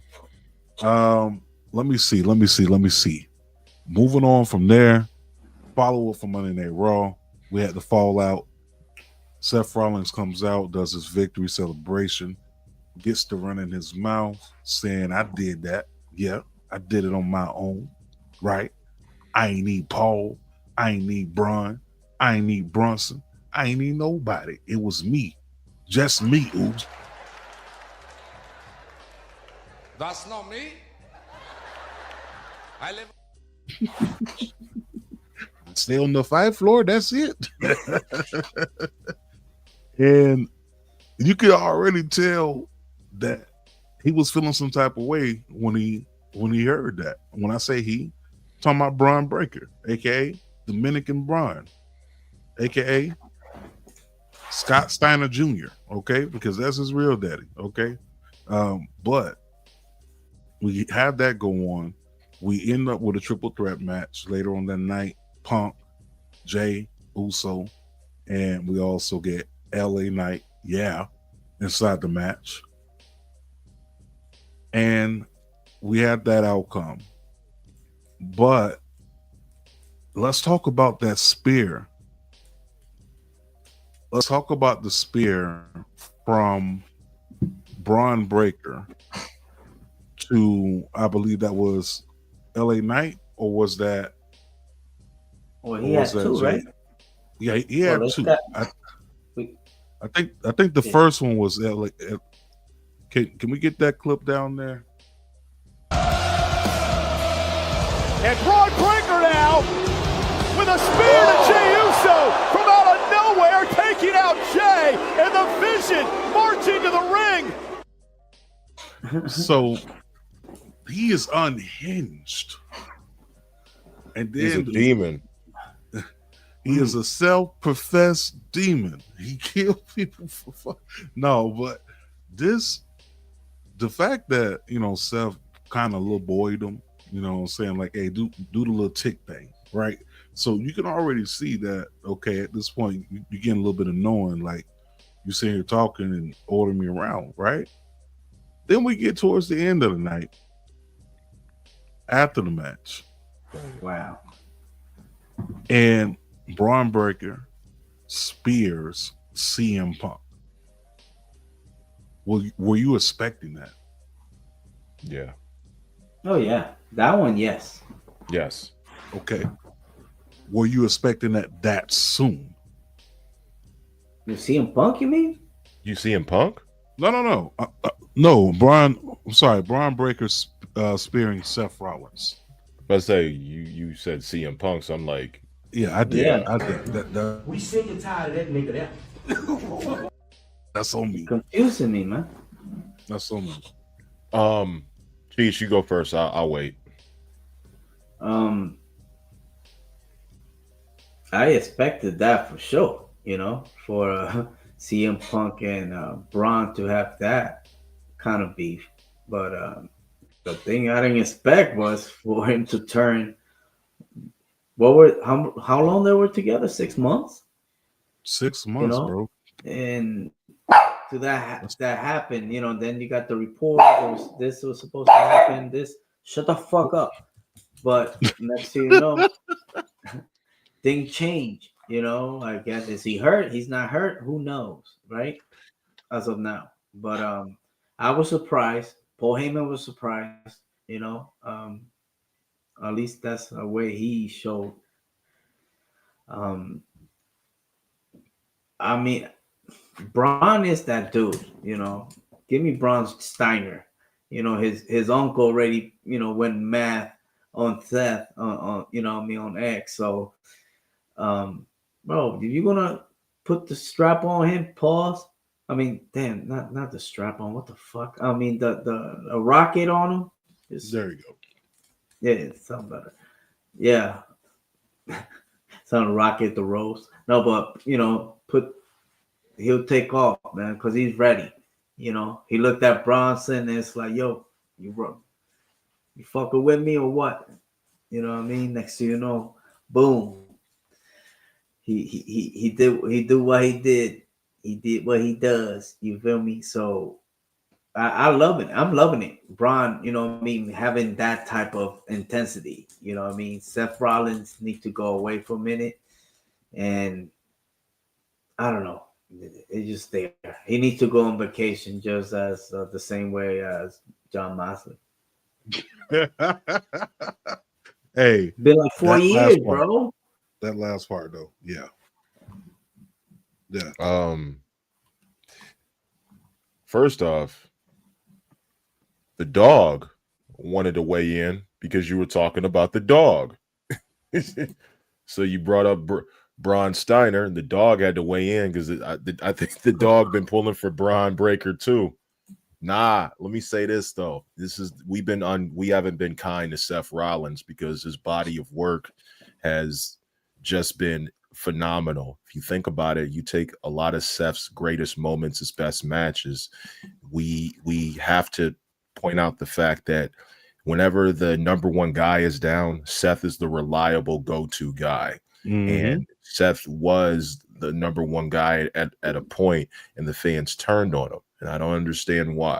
But he was putting in the work and doing what he was supposed to do. We've been unkind to Seth Rollins because obviously he's so great at what he does that he elevates everything around him and everybody around him because that's how passionate he is. Not to quote his finisher when he was Tyler Black, but Seth Rollins is God's last gift to wrestling.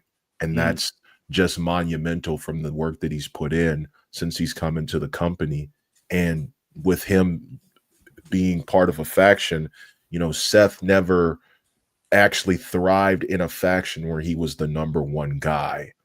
Because if you think about it, the division, it's good, but you could have put anybody in that particular spot and it still would have popped.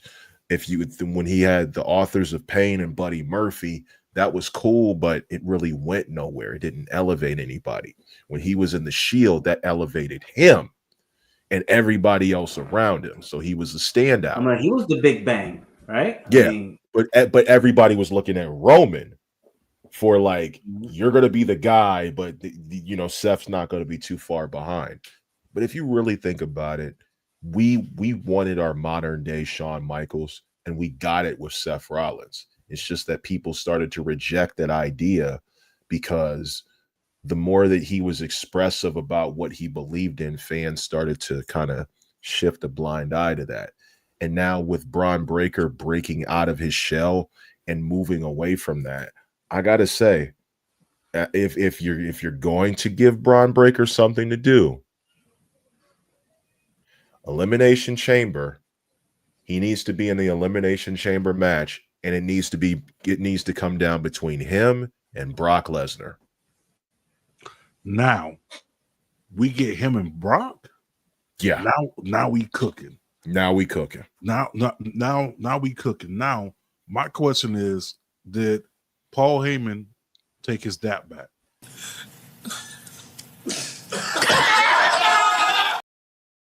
He took that shit right back. Because first of all, Paul is a hoe. Okay, he a thought. He got friendly vagina. Okay, he just out there. Yeah, I said it. I don't like to call women hoes or anything like that. I just say that they got friendly pussy, right, or friendly vagina. He's one of those types. He cannot keep it closed. Just think about it, bro. Think about it. This is what do you mean, bro? Bro, in the last 4 years, and we're not even gonna count anything like we're not gonna count 2018. All right, we're not gonna talk about Kurt Hennig's son, Curtis Axel, and Ryback. We're not gonna mention that. We're not gonna mention Cesaro. Okay, we're not gonna mention none of that. He's went from Brock Lesnar, CM Punk, Roman Reigns, Seth Rollins. At this point, we ain't counting the Big Show, are we? We got to count the Big Show too. So you got to think about it. At this point, you done turned on Seth, you done turned on Roman, you done turned on Brock. The match need to be at WrestleMania. It needs to be a triple threat between Brock Lesnar, Roman Reigns, Seth Rollins, CM Punk. So that would be a fatal four-way, not a triple threat. A fatal four-way. And we need to have Paul Heyman inside of a shark cage. And whoever wins gets to be. He's not gonna fit. He's not gonna fit in that shark cage, bro. You don't think so? Nah, bro. No disrespect. Look, they put Paul Bear in cement. Yeah, that was a stunt double, but bro, don't nobody want custody of Paul Heyman. Hey, ain't nobody trying to hear that bullshit. Ain't nobody trying to hear that shit. Because come on, bro. They don't want the walrus anymore. Because what do you think he's gonna happen? The next gravy train that comes around, he's gonna be on that gravy train. You right. And that's been his whole MO. But friendly cookie. Hey, hold on, man. Hey, yo. Hey, they love after dark. Hey, I said it. Yeah, it's some friendly. Yo. Hey, Sharon, how you doing? Good. Thank you for coming to my stream. I did not expect to see you here. Thank you. How you doing, Sharon? Bro, this can go either way. Honestly, it really can. Is he hurt or is he not? That's the bro. I mean, he gets injured boiling water. Like I don't get it, bro. Like he get hurt whistling. He get hurt doing something. He's not Ibushi. He's not called Ibushi, that's for sure. But I don't know. He damn near close, Sheets. He need to start wrestling in hockey equipment. that stem cell research shit ain't working, bro. Like, you need another Myers cocktail. You gave him the Myers cocktail 5, bump that shit up to a 10. Who's that for? CM Punk? No, Seth Rollins. Oh, okay. Yeah. Yeah. He been hurt, bro. Think about it. Don't make sense that CM Punk is more durable than Seth Rollins. Is this a fucking joke? Somebody tell me this is a fucking joke. No, bro, it's not. Like when you think about it, though, right? Seth, once again, as you gave the good tribute earlier, yes, he is the workhorse, but he's never really taken that proper time to heal. Think about it. When he first got hurt, when he hurt his knee, trying to do that power bomb. I think it's the song, bro. Take the song away, bro. You think it's the song? Oh, that's a hit, because bro. if you're a heel, you want to be hated. You don't want people to sing along. I mean, shoot, Ric Flair had people wooing, even though, you know, he was a heel primarily his whole career. Oranges, bro. You can't compare Ric Flair to that guy. Oh, man, that's apples and oranges. You're right. But I said that's a theme song. Ric Flair had a catchphrase. Mm-hmm. Yeah. Thank you. You're right. You can't compare a song to a catchphrase. I apologize for my outburst. But, you know, that's all good. Like, no. What's your name again? What's that, Uncle Ruckus? No, what's your name again? Oh, your mama. It doesn't matter what your name is. See, that's a catchphrase. No, man, but I think honestly, if he is hurt, right? Do we put the title on CM Punk? Obviously, he won the triple threat match to get that title at Saturday Night's Main Event. That's the rumor. If it even happens, they already announced that, right? They got a CM Punk. It's a graphic, but I don't know if WWE put the graphic out though. Like, no, Triple H put it up. Oh, he did. Okay, so does he wrestle hurt, or is he hurt? Rumor says it's a torn rotator cuff. Other rumors saying that it's not as serious. So the problem about this is, fool me once, shame on you. Fool me twice, you can't fool me again. You know what I'm saying? Like, you can't fool me again. Shout out to George Bush, right? So it's kind of hard to really take this serious until we know, because we've seen him go on talk shows. We've seen him with the daughter walking with him on crutches. We've seen him with a sling on his arm, and we got swerves. We got swerved at WrestleMania. Did we get swerved at SummerSlam? I'm sorry. That was SummerSlam, right? I'm sorry. With the crutches, yeah. Well, man, we kind of all knew. I'm like, come on, bro. Ain't no way. Yeah, so I don't necessarily know whatever they do with it. I do think that it needs to be monumental. I think CM Punk does get the title, but I think Braun Breaker is what Netflix is banking on. They're banking on Braun Breaker because there was already high interest from Netflix when Braun Breaker came to the scene. So I think that's the route they take. What else happened on Monday Night Raw that was no newsworthy, I guess you could say? I mean, we got the continuation of Jay and Jimmy's drama, and we don't know where that's going, but it looks like Jay Uso is going to be Mini Roman, or as WrestleFace would say, OTC2. So that's about it. That's about it from Raw. I mean, nothing besides Rusev and Dominic. That's about it. I mean, outside of that, we got a tag team match that was announced. I know it's kind of off of that. You over the weekend, NXT was they were going live, right? Yeah, in Cleveland. And, in Detroit, man. Y'all seen that shit? Almost popped up. Almost versus Obafemi. Bro, that I was like, Battle of the Big O's. Big O. Yeah, almost got a fucking cologne and shit, but they want to almost to smell like him. Hey, shout out to Twin over there, bro. He got his own cologne. That ain't bad. I just hope it smells good. Yeah. 6'7". I just hope it smells good. But I mean, outside of Monday Night Raw, I want to say there were like a few other moments that caught my eye. Obviously, anything with Asuka and Kyrie saying Asuka slapped the shit out of Kyrie again in 4K internationally on Netflix.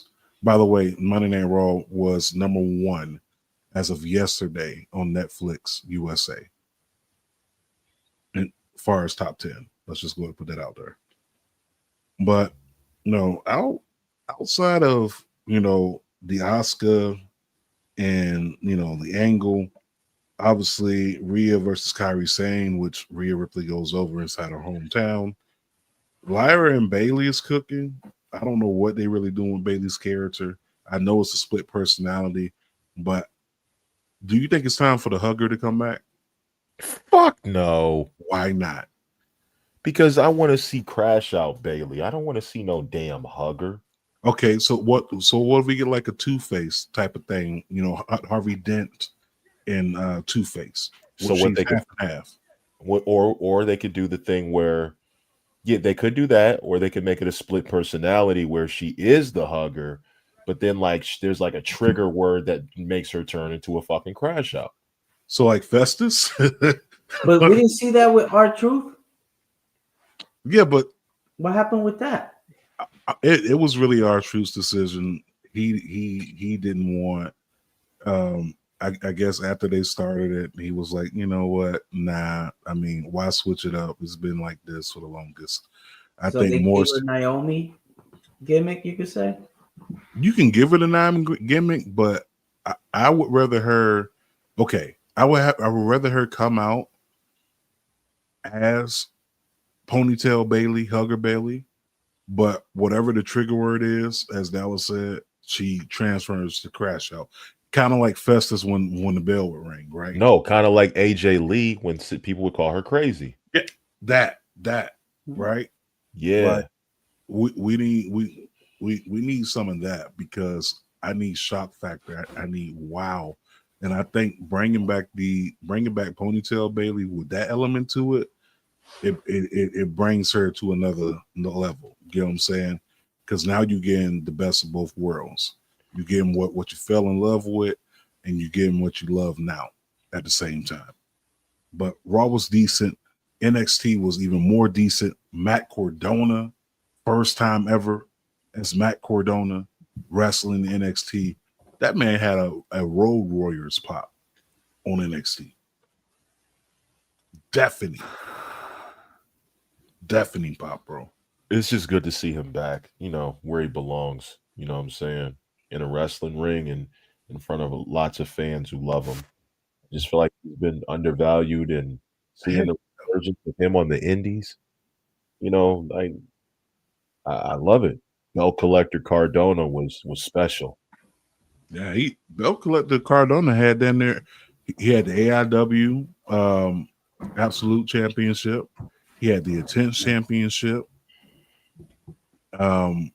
He had GCW champion. Like the Belt Collector Cardona, that was the one.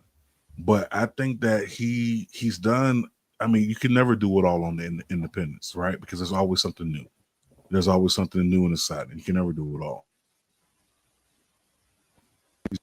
In his career, this is the best time to bring him back. Obviously, he's done well in that. It's been over in AEW. Like, and this is just off an appearance. Just an appearance that he's had that factor being over. Matt Cardona being a part of this deal, TNA and NXT relationship, I think it is about time.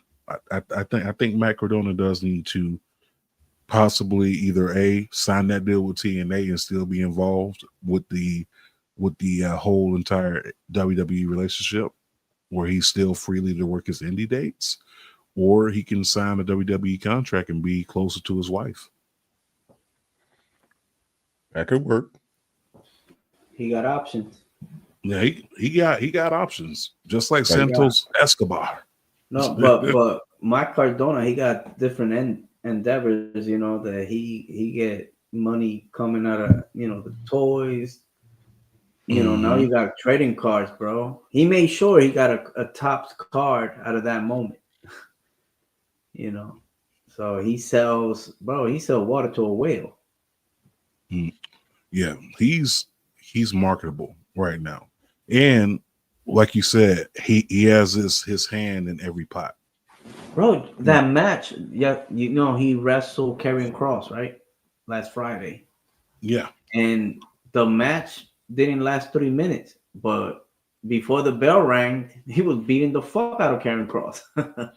You know what I mean? And all that's all he had to do. And next thing you know, he get in the ring, he loses less than 3 minutes. He lost, but like he said, that fanny pack was stacked. Fanny pack was stacked, busting out the seams. That was also dope seeing as well. But right now, he's the indie wrestling god, right? That's what he has as his moniker. Karrion Kross can easily take that moniker and carry that torch. Hell yeah. He can easily do that. Insert Kevin Kross, take out Matt Cardona, put him inside TNA full-time or WWE full-time, and the Indies will still be fine because you have Karrion Kross there. You have Scarlett. You're fine. But he did lose to Josh Briggs, which I really hope they pull the trigger with Josh, like really do something. Like he had a little match with Oba. That didn't move me as much.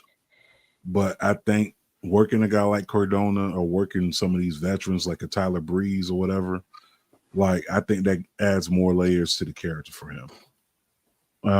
Zarya versus Blake Monroe. How do y'all feel about Blake Monroe's transition? I like it. We're gonna see more, but just give me her in installments. She has time. She's gonna end up being what Tiffany Stratton was supposed to be. Cheech, what you think about Blake Monroe as far as her, her time in NXT? It's been a learning experience, that's for sure. But I think she's ready for the lights, But she's definitely not booked the same way she was before. But we could see she could go, So I think she should be in the main roster. So what you're saying is basically like it's a waste of time for her down there in NXT? Oh no, it's not a waste of time because she's training. And remind you, they're not, now. Yeah, NXT be doing live shows, but the other guys from Raw and SmackDown, they're not doing live shows like before. So I think they're gonna start doing live shows soon. So I think that's a little. Yeah, but they're still they're gonna still limit it. TKO, they don't want to pay out all that money. That's what it really is. But they're gonna limit those live shows even more than they already are. And that's when you take away from what you were saying earlier, getting them extra reps in or whatever. Like the only time you get in these extra reps in is if you're like overseas on a holiday tour or you're doing like a super show. But they don't have like a lot of super shows in the States like they used to have. Sure, right. Shout out to the time traveler from 2005, man, Cleveland native. The last couple things real quick.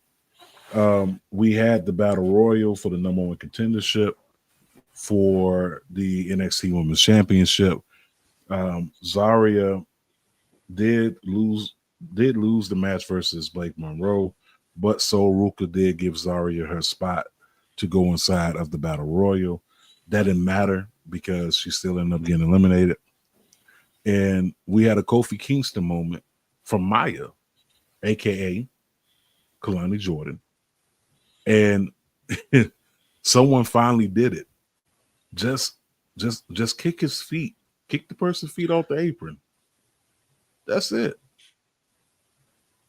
And she was eliminated. And we end up getting was it Tatum Paxley? Did I say her name right? Yes.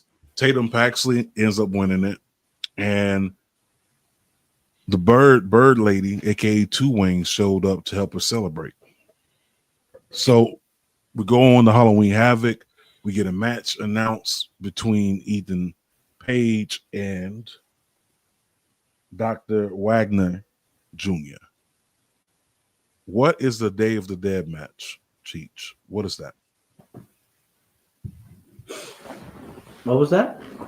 What is a Day of the Dead match? Oh, el Día de los Muertos. I believe that's a tradition down in Mexico, the day after Halloween, you know. So yeah.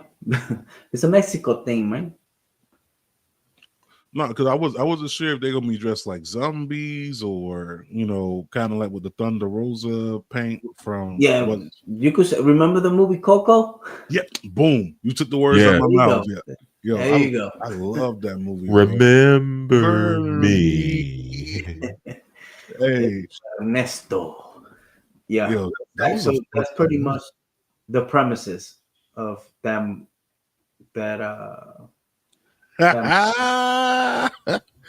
Listen, you ain't lying about that, man. It was cake style. You know what? WrestleFame. Like that nigga. I like him. That nigga. Look, that's real pimping. Now that's pimping. You know. I like the way you do business. Yes, it was ass everywhere. Everywhere.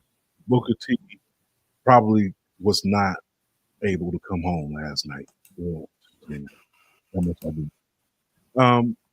I want to say that's pretty much it. Let's get the WrestleDream and let's wrap this up with predictions. And rapid fire. Someone get to the slides for me because my thing is stuck. That was Tekla. crazy. Okay, so we got Tekla versus Jamie Hayter. Who we got? I got Jamie Hayter, but I gotta get going, guys. I'm sorry. All right. Take down that slide for me. All right, Jamie. So you got Tekla or you got Jamie? Yeah. I got Jamie. Okay, all right, I got Jamie. Next one, the Demand versus the Hurt Syndicate. Hurt Syndicate. Yeah. The Demand. Oh, you got the Demand? Okay. We hurting people. Next one. Fletcher versus Mark Briscoe. Fletch. Man, I wish Briscoe would win. Man, it ain't happening. I got Fletcher all day. Young Bucks versus Jurassic Express. The 500K match? What is up with all this fucking money matches? Like I know they broke, but come on. Jurassic Express. Jurassic Express. Yeah, I got a Jurassic Express. This is such a Dusty Rhodes booking match. Okay, AEW World Championship, Hangman Adam Page versus Samoa Joe. Hangman. Yeah, Hangman. Them Fletcher's coming for that ass. I got Samoa Joe. Ooh. Joe. Brodito versus Kazuki Takesha and Okada. Oh man, this match is gonna be bangers and bangers and bangers. But the storyline that's gonna happen after that between Takashi and Takashi 6ix9ine, Kashuta Okada and Takesha. What the fuck? Takesha, yeah. Man, it's gonna be money once they start going against each other. Because remember, they've done that before, you know. you got the tag team that don't get along.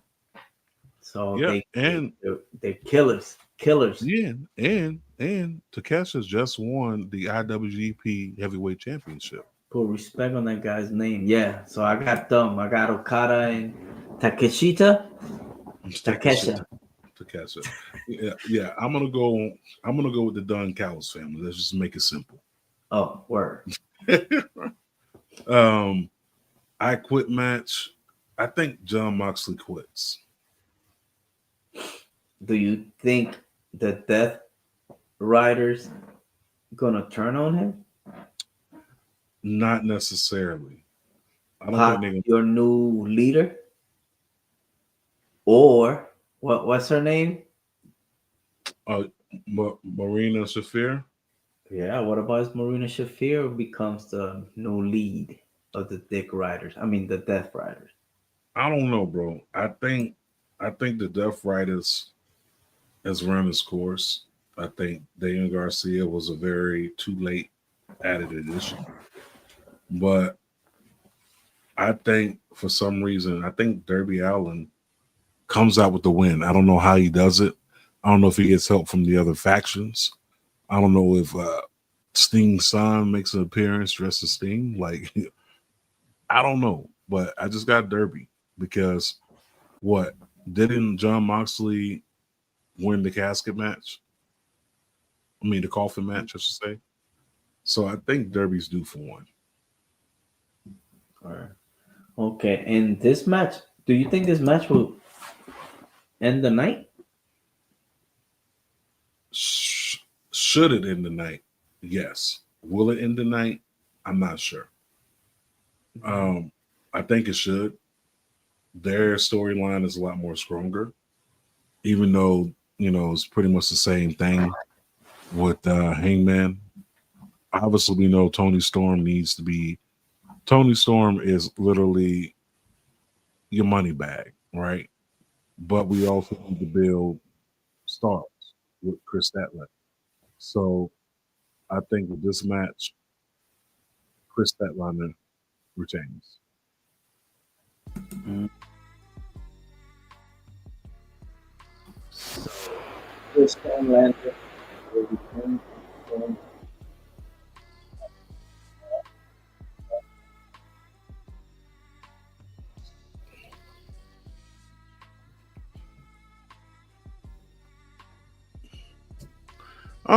Yeah, I think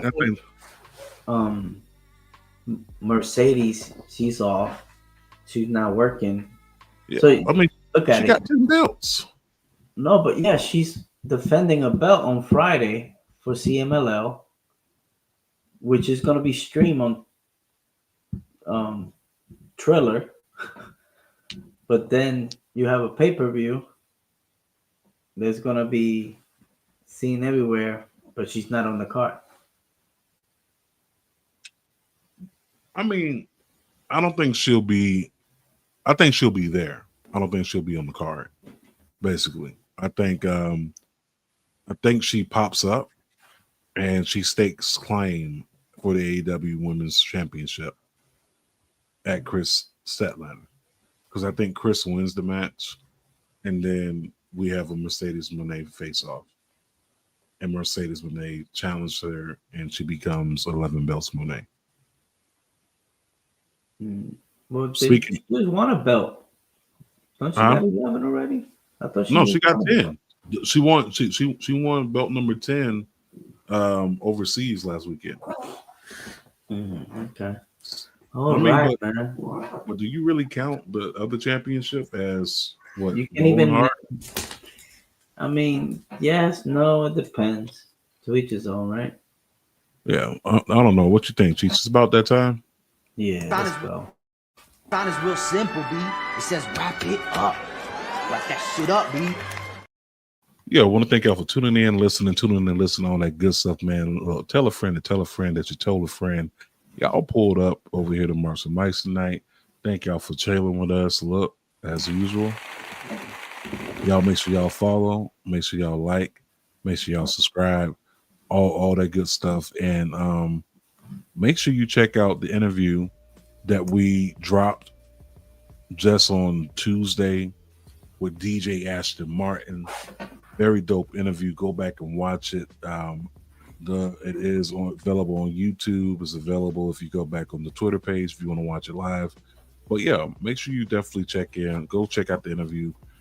Follow DJ Ashton Martin. Follow Coach Class Network. Everyone involved. Main Event Mamas, Society and Pop Culture 101. Get your podcast, as well as Sports for You Wrestling, Announced Dynasty, Two Fly Wrestling, JB versus the World, and also you can also follow Mimi as the Twerking Techie is always doing something live on the month inside the morning. Make sure you check in with her as well. And I think I named off everything. New show on the way. Just be prepared. A couple new shows coming. But make sure you follow the crew. Make sure y'all be good to each other. And hey, ain't no time for beefing. Go out there and win something. Get your bag up. Get your money up. And on that note, man, we love y'all. Be safe. Thank you, WrestleFace. We love you. And on that note, we out. Peace. Shout out to the people. Congratulations, you played yourself.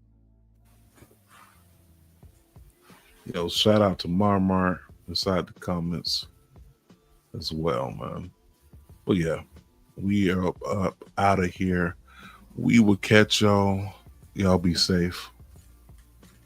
Where's that end button? See, I gotta remember how you work this shit.